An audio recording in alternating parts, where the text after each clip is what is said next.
Hello everyone, আসসালামু আলাইকুম। Welcome back to my channel. কেমন আছো তোমরা? আশা করছি ভালো আছো। তোমরা দেখছো রোজা রান্নাঘর উইথ ব্লগ। আজকে আমার রেসিপি কাতলা মাছ দিয়ে ফুলকপি দিয়ে ঝোল। চলো তাহলে দেখে নেওয়া যাক।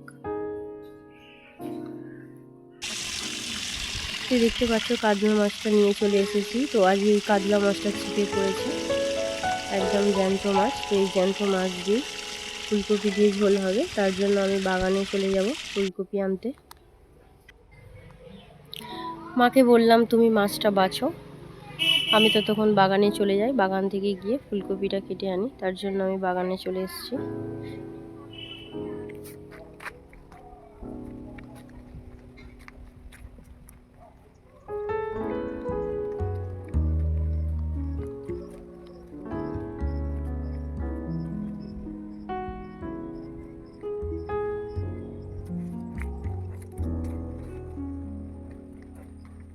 বাগানে চলে এসেছি, তো দেখবো ফুলকপি হয়েছে কিনা। তো কোন গাছে ফুলকপি হয়েছে দেখবো, এই গাছগুলো হয়নি। দেখা যাক কোথায় ফুলকপি হয়েছে। এখনো সব গাছে ফুলকপি হয়নি, তো এই সাইডটাই হয়েছে। এখান থেকে আমি ফুলকপি কেটে নিয়ে বাড়ি ফিরবো। পুকুরের টাটকা মাছ আর চাষের ফুলকপি, তরকারি একদম জাস্ট জমে যাবে। চলো তাহলে দেখা যাক।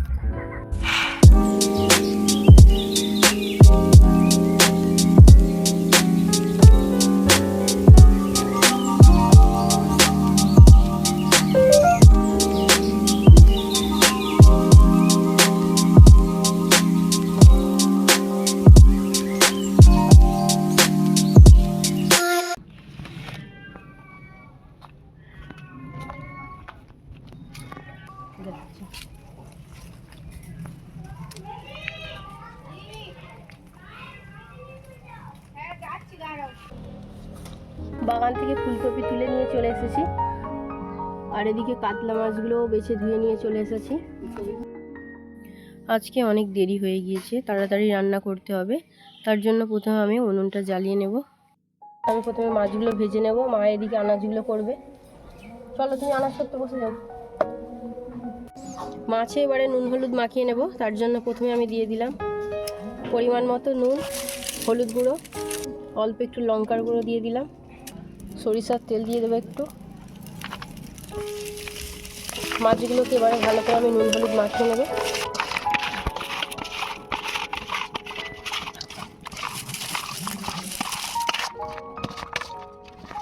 মাছে আমি নুন হলুদ মাখিয়ে নিয়েছি, এবারে উনুনটা জ্বালিয়ে নেব।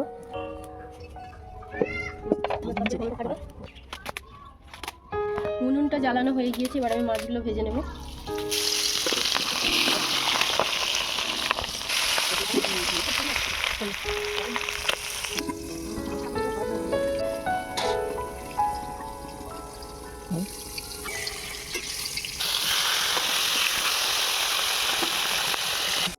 আজকে অনেক বেলা হয়ে গিয়েছে, ওই জন্য আগে মাছটা ভাজতে বসিয়ে দিলাম।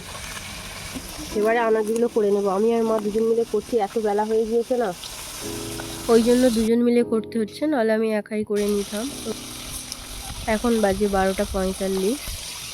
তো আমি ওই জন্য আগে তরকারিটা বসিয়ে দেব, তারপরে লাস্টে ভাতটা বসাবো। তার জন্য প্রথমে আমি এখানে সবজিগুলোকে কেটে নিচ্ছি।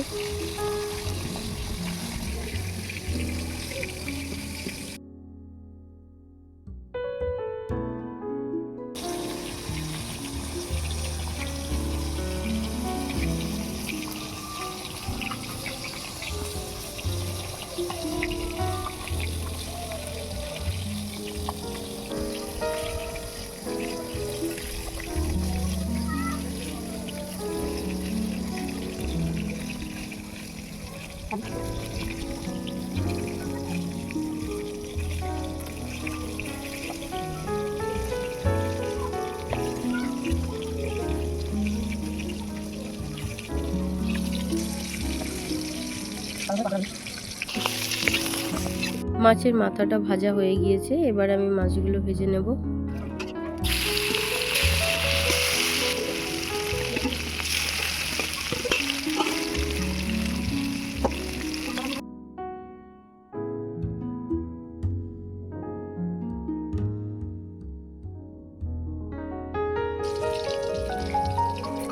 আলুগুলো এবার আমি কেটে নেব।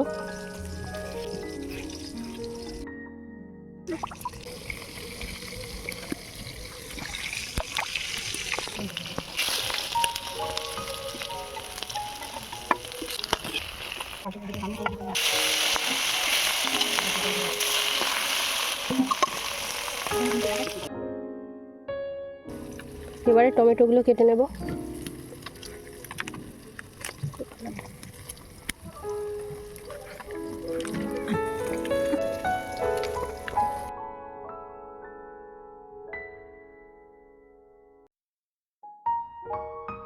এগুলো ছাড়িয়ে ধুয়ে নিয়েছি, এবারে কুচি কুচি করে কেটে নেব।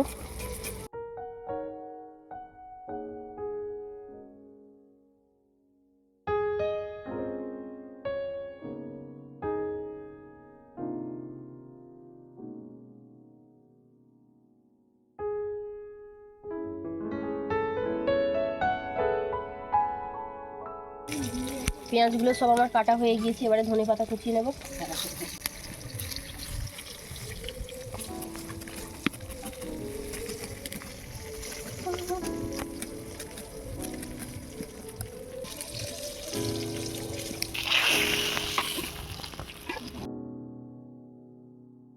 মাছগুলো সব আমার ভাজা হয়ে গিয়েছে, এদিকে আমার সবজিগুলোও কাটা হয়ে গিয়েছে।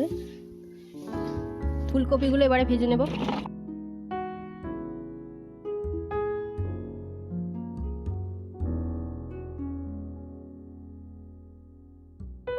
ফুলকপিটা থেকে নুন দিয়ে ভেজে নেব।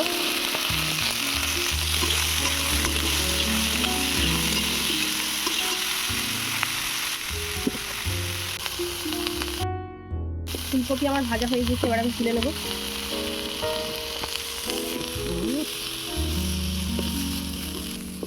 তরকারিটা বসিয়ে দেবো, তার জন্য সরিষার তেল দিয়ে দিই। এবারে দিয়ে দেবো পেঁয়াজ কুচি।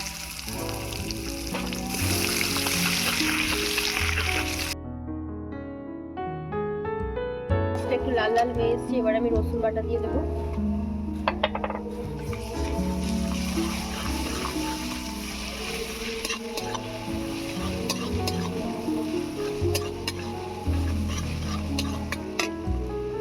রসুনের কাঁচা গন্ধটা চলে গিয়েছে, এবার আমি মশলাগুলো দিয়ে দেবো। হলুদ গুঁড়ো, লঙ্কা গুঁড়ো, স্বাদ মতো নুন, জিরে গুঁড়ো, ধনে গুঁড়ো, ধনেপাতা কুচি, সব মশলা আমি দিয়ে দিয়েছি। এবারে মশলাটাকে ভালো করে কষিয়ে নেব। অল্প একটু জল দিয়ে দেবো।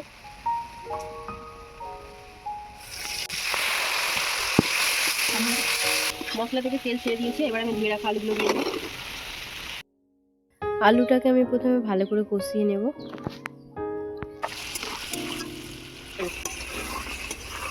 আলু আমি ভালো করে কষিয়ে নিয়েছি, এবারে ভেজে রাখা ফুলকপি দিয়ে আবারও কষিয়ে নেব। টমেটো কুচিটাও দিয়ে দেবো।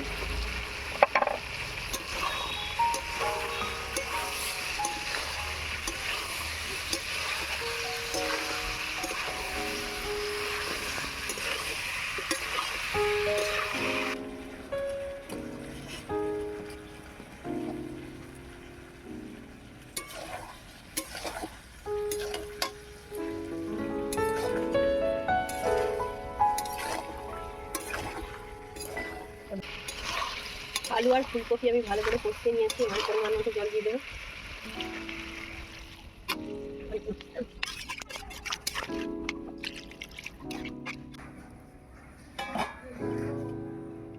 এবারে ঢাকা দিয়ে সেদ্ধ করে নেব। আলু আর ফুলকপি সেদ্ধ হয়ে গিয়েছে, এবার আমি ভেজে রাখা মাছগুলো দিয়ে দেবো।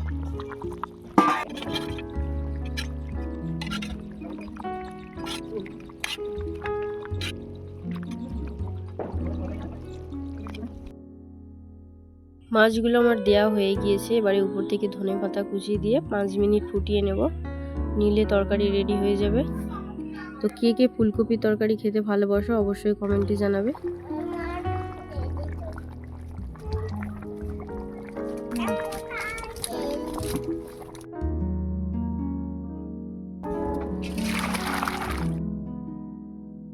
আমার ফুলকপি টমেটো মাছের ঝোল কেমন হয়েছে অবশ্যই কমেন্টে জানাবে।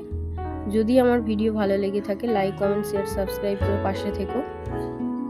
আর যারা ফেসবুক থেকে দেখছো আমার পেজটাকে ফলো করে দিও।